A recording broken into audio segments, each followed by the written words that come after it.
भूल कर भी 3 चीजें बाथरूम में नहीं रखनी चाहिए।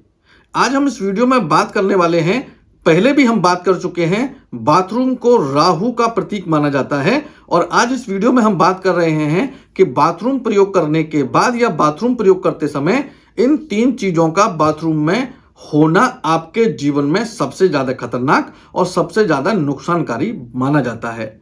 इस वीडियो को अंत तक देखेंगे। बहुत छोटी छोटी सी 3 सावधानियां जो मैं आपको बताने वाला हूं, यदि आप सही तरीके से ध्यान में रखते हैं तो आपके जीवन में बहुत हद तक परेशानियां कम होने लगती हैं। वीडियो कैसा लगा कमेंट सेक्शन में राधे राधे लिखें। आप हमें लाइक करें, फॉलो करें, सब्सक्राइब करें। राधे राधे मित्रों, स्वागत है एस्ट्रो आश्रम पर। आज हम बात करने वाले हैं बाथरूम को लेकर, यानी कि आपके स्नान घर और शौचालय को लेकर एक ऐसे उपाय की जिसको आप सही तरीके से ध्यान में रखते हैं तो आपको लाभ ही लाभ होते हैं। खासतौर पर इसको बोलें तो हम जहां पर स्नान करते हैं वहां पर इस विषय पर बात करना बहुत जरूरी है। लेकिन क्योंकि आजकल कंबाइंड यानी कि कॉमन टॉयलेट होते हैं, यानी कि बाथरूम और टॉयलेट साथ साथ होता है, तो दोनों में ही यह प्रयोग होता है। और अगर किसी का बाथरूम अलग है और टॉयलेट अलग है तो केवल बाथरूम में यह उपाय प्रयोग किए जाए, यानी यह उपाय उस पर लागू होता है।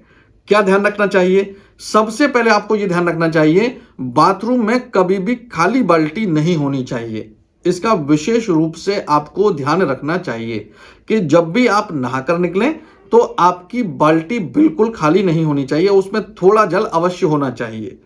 पूरी बाल्टी नहीं भर पाते हैं किसी भी कारण से तो थोड़ा जल अवश्य आपको बाल्टी में छोड़ना चाहिए। खाली बाल्टी आपको वहां पर नहीं छोड़नी है। दूसरा, बाथरूम में, बहुत सारे बाथरूम में और मैक्सिमम क्या लगभग हर बाथरूम में आपको एक शीशा लगा हुआ मिलेगा, क्योंकि बाथरूम में जल प्रयोग होता है ठंडा गर्म दोनों प्रकार का। भाप की वजह से शीशा या तो खराब हो जाता है या कभी कभी थोड़ा हिस्सा शीशे के टूट जाता है। तो जिसमें आप अपना चेहरा देखते हैं वो शीशा खराब नहीं होना चाहिए और वो शीशा टूटा या चटका हुआ भी नहीं होना चाहिए। इसका भी आपको विशेष ध्यान रखना है। जब भी आप नहाते हैं तो शरीर से बाल टूटते हैं, सर के बाल, अलग अलग जगह से बाल आपके शरीर के टूटते हैं।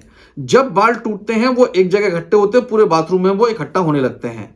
आपको ध्यान विशेष रखना है कि डेली के डेली आपको बाथरूम का फर्श जहां बाल गिरते हैं, टूटे हुए बाल आपके बाथरूम में बिल्कुल भी नहीं होने चाहिए। यदि ये तीनों चीजें आपके बाथरूम में हो रही हैं तो आपको इसके नुकसान हो रहे हैं, और यदि आप इन चीजों का ध्यान रखते हैं तो बहुत सारी चीजें राहु और शनि से संबंधित आपके जीवन में अच्छी होने लगती हैं। वीडियो कैसा लगा कमेंट सेक्शन में राधे राधे लिखें। आप हमें लाइक करें, फॉलो करें, सब्सक्राइब करें और इस वीडियो को शेयर करना ना भूलें। राधे राधे।